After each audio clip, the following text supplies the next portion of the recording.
boys and girls. So after reading about art and Max in the last time we met, it made me think about artists. And luckily, there is this really cool Time for Kids article called Everyone is an Artist.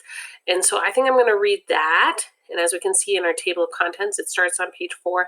And I'm going to stop. I'm not going to go all the way to On Location. So we'll stop at page 16. And so one of the cool things about nonfiction magazines and things like that is they usually have a table of contents and they tell you where to find your information. Everyone is an artist. In preschool, children love to paint. No one cares if the pictures are perfect. Children draw pictures to share their feelings, and older artists remember these feelings when they make art. Many artists begin the day in art class. These students sit around a model to practice sketching. Drawing portraits is an ancient art. When the weather is nice, the class goes outside. This is the perfect place to draw landscapes from nature. Okay, so sometimes they have glossaries. These words are bold, but since I don't see one on this page right now, and I can scroll back up and see, do they have? Oh, they do. It's on page 42. So I'm going to have to go all the way to 42. Okay, so there's a bunch of words on here, but I'm going to just look at the ones we were looking at. So they said model, a person or thing that serves as the subject for an artist. We also said portraits, paintings or drawings, especially of a face that look like a certain person or pet. So like when you get your school portraits done, it's like the picture of your face.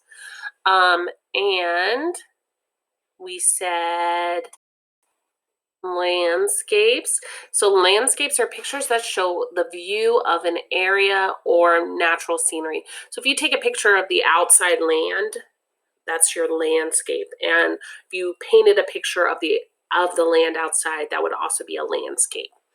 Okay, so then I'm going to go back to where we left off. Every child is an artist. The problem is how to remain an artist once he grows up. Imagine you are an artist. What skills would you need to succeed? How does someone earn money as an artist? What type of artist would you like to be? An artist's day. 7:30 a.m. Wake up, dress comfortably. 8 a.m. Eat breakfast, walk to art class. 9 a.m. Sketch in art class. 12 p.m. Break for lunch with other art students. 12:30 p.m. Take a walk to the studio. That's where they do their art. 1 p.m. Prepare the canvas. Canvas is this material that they paint on. Set up easel. The easel is the little like stand that they use to hold the paint board or canvas. Palette, that's where you put your paint on. That's the palette. 1:15, begin painting. 3 p.m., take a 15-minute stretch break, then keep painting. 5 p.m., clean the brushes and the palette. The painting will be finished tomorrow. 5:30 p.m., enjoy dinner. 6:30 p.m., shower and dress up for fun evening ahead. 7 p.m., time for the exhibit. 10 p.m., the exhibit ends. 11 p.m., sleep. What are you usually doing at 9 in the morning? When do you feel the most creative? Why do you think artists say they never have enough time to make art? Okay, then it says experts say it takes 10,000 hours of practice to master an activity. Cool. Mighty media. There are many kinds of artists. Some are painters, others are illustrators. Those are people who draw. Or sculptors. Sculptors make things out of clay or other materials.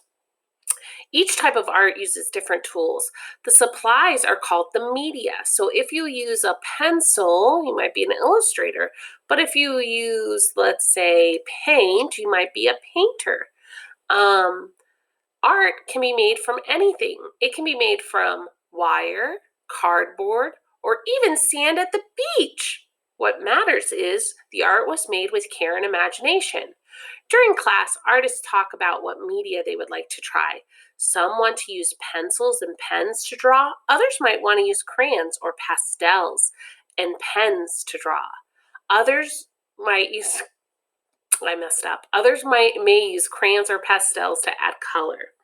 Charcoal can be used to make a strong, dark line. Each tool creates a different effect. Some make thin, sharp lines. Others add color and look softer. Artists try to see new tools, try new tools and see what happens. So here they're using pastels, and that's what it looks like. And here's a pencil. This one over here is paint. Here they're using ink, and this one is charcoal.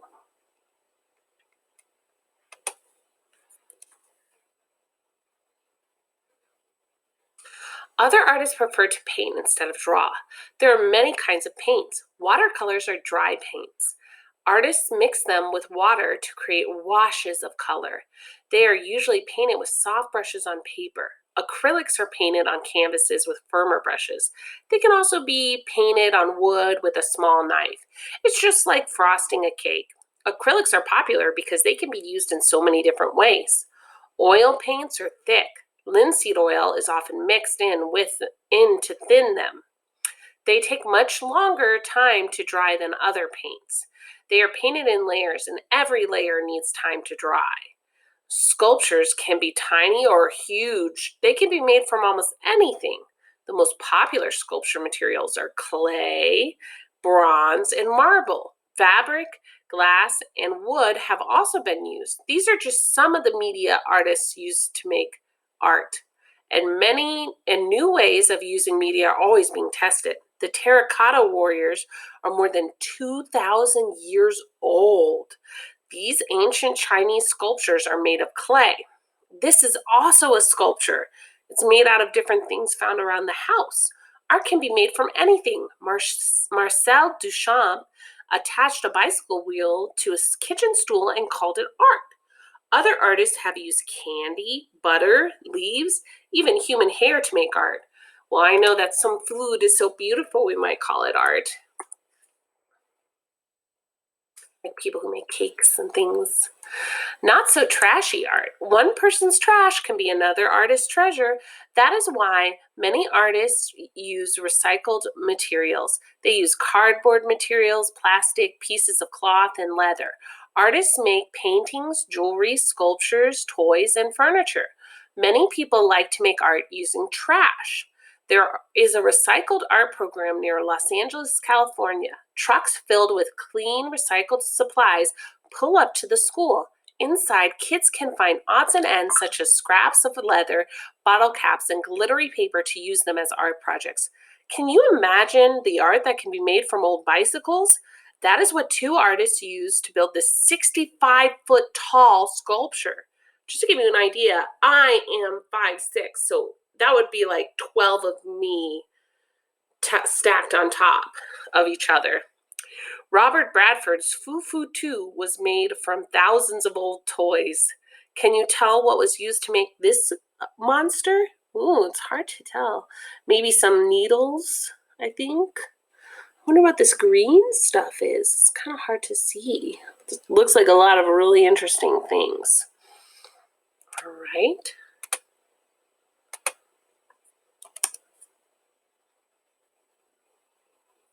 Next section is called Imagine That. Before the brush hits the canvas, artists must think about what to paint. Artists make quick sketches to plan their work. A sketch is a rough drawing. This helps artists try different ideas before deciding on their final idea. They might paint a portrait, it may be a landscape. Some artists use images from their minds. Artists may paint for themselves, but they can paint for others too. And when an artist is hired to paint a picture, it is a commission. That means they get paid for it. Other paintings may be sold in art galleries, but not all pieces are for sale. Artists make many paintings for fun. Others are made for practice. These daily activities help artists develop their skills. What inspires you? Do you ever see or hear something that makes you feel great? Does this feeling make you want to dance or sing or even draw a picture? Artists can be inspired when they hear a song or see a sunset. What inspires you? Okay, so today I want to encourage you to make your own art. I hope you do. Good luck.